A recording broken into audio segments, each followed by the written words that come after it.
অনেক তো হলো আমের আচার, কুলের আচার, চালতার আচার, জলপাইয়ের আচার। চলো আজকে বানানো যাক তেঁতুলের আচার।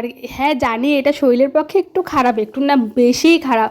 তেঁতুলের আচার খাওয়াটা খুব উচিত না, কিন্তু বানিয়ে রাখছি। যখন একটু মুখটা একটু কেমন কেমন করবে, মানে ওই যে ওরকম ওরকম, তখন একটু খেলে না ভালোই লাগে। আর কত সময় দেখবে ভাত খেতে ইচ্ছা করে না, তখন একটু আচার নিয়ে নিলে না খুবই ভালো লাগে। আর আমের সিজন তো চলেই আসলো, কিন্তু এখন দামটা তো একটু হাই আছে। যখন কমে যাবে না দামটা, যখন অ্যাভেলেবেল হয়ে যাবে খুব, তখন না আমের আচার বানিয়ে রাখবো। আর একবারে 1 বছরের জন্যই বানিয়ে রাখবো, কারণ আমরা আচার খেতে ভীষণ ভালোবাসি। কিন্তু না গত বছর না বানাতে পারিনি। আম অবশ্যই এনেছিল, কিন্তু না ওটা দিয়ে আচার না, আমরা আমচুর বানিয়ে রেখেছিলাম। যেহেতু টক ডাল সারা বছর আমাদের খাওয়া হয়, কিন্তু ওই আমচুর একদিনও খাওয়া হয়নি। তাই এবার একদম আগের থেকে মনস্থির করে রেখেছি যে এবার আমের আচার করবোই। যাই হোক, আজকে তো বানাচ্ছি তেঁতুলের আচার। চলো প্রথম থেকে বলি কি কি করলাম। প্রথমে তেঁতুলগুলোকে কিন্তু খুব ভালো করে ধুয়ে নিতে হবে। ধোয়া হয়ে গেলে অল্প একটু জল দিয়ে কিছুক্ষণের জন্য ভিজিয়ে রাখতে হবে, ওই মনে করো 10-15 মিনিট। তারপরে আমি এসেছিলাম আর ভালো করে এটাকে চটকিয়ে নিয়েছিলাম। আর এক্সট্রা যে তেঁতুলের অংশগুলো আছে না, ওগুলো ফেলে দিতে হবে। বেশি থাকলে ভালো লাগে না, কয়েকটা রেখেছিলাম, তারপরে বাকিটাকে রেখে দিয়েছিলাম। তারপর মশলাগুলোকে ড্রাই রোস্ট করে নিলাম। তো মশলার মধ্যে ছিল জিরে, গোটা ধনে, মৌরি, কালো জিরা আর অল্প একটু রাঁধুনি। বাস ওইটাকে ড্রাই রোস্ট করে নিয়ে তারপরে সুন্দর করে না গুঁড়ো করে নিতে হবে। মিক্সারে করতে পারো, শিলনোড়ায় করতে পারো, কোনো ব্যাপার না। আমি তো মিক্সারের মধ্যে করে নিয়েছিলাম। তারপরে কড়াইয়ে একটু বেশি পরিমাণে তেল দিয়ে তার মধ্যে শুকনো লঙ্কা ফোড়নে দিয়ে 5 ফোড়ন দিয়ে দিতে হবে।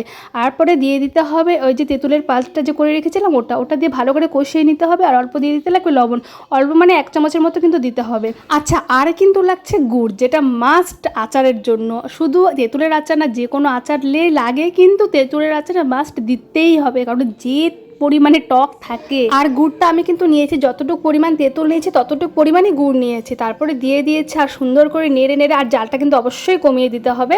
তারপরে আস্তে আস্তে নাড়তে হবে, দেখবে গুড়টা অটোমেটিক গলে যাচ্ছে। আর যখন দেখবে না গুড়টা গলে যাচ্ছে, তখন অটোমেটিক এই টেক্সচারটা কিন্তু নিয়ে নিই। চলো এবার মশলা দেওয়ার পালা। কিন্তু না মশলাটা দিতে গিয়ে আমি দেখলাম কি কিছু কিছু দানা দানা রয়ে গেছে। অনেকেই দানাটা পছন্দ করে, কিন্তু আমাদের যদি কারো দাঁতে পারে না, তাহলে কেউ পছন্দ করে না।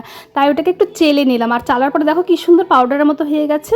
তারপরে মিশিয়ে দিলাম আচারের মধ্যে। এবার গ্যাসের ফ্লেমটা একদম কমিয়ে দিয়ে সুন্দর করে কিন্তু নাড়তে হবে। হ্যাঁ ঠিক এইভাবেই করে মেশাতে হবে। আর কিছুক্ষণ মেশানোর পরে দেখবে অটোমেটিক এই টেক্সচারটা নিয়ে নিচ্ছে। কি দেখেই জিভে জল আসছে কি না? আমার তো পুরো জল আসছিল। আমি যে রান্না করছিলাম আর মনে হচ্ছিল কখন রান্না হবে আর খাবো। যাই হোক, আমাদের কিন্তু তেঁতুলের আচার একদম রেডি। এটার মধ্যে যদি একটু ভিনিগার দিয়ে রাখো না, তাহলে না অনেক দিন ভালো থাকে। কিন্তু যেহেতু আজকে অল্প বানিয়েছি, মানে আমার বেশি দিন যেটা যাবে না, হয়তো 7 থেকে 15 দিনই যাবে, তার জন্য আর দিইনি।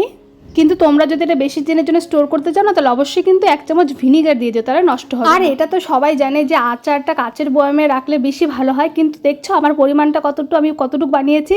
এটা আমার বললাম না ওই 7 থেকে 10 দিনের মধ্যে শেষ হয়ে যাবে, যার জন্য আমি কাচের বয়ামে রাখিনি, প্লাস্টিকের কৌটোতেই রেখে দিয়েছি। আর তেঁতুলের আচারের রেসিপিটা কেমন হতে পারে তোমরা তো আমাদের মুখের রিয়াকশন দেখে বুঝতে পারবে, তাই না? আমি তো পার্সোনালি বলবো প্লিজ তোমরা একবার বানিয়ে দেখো। Okay bye.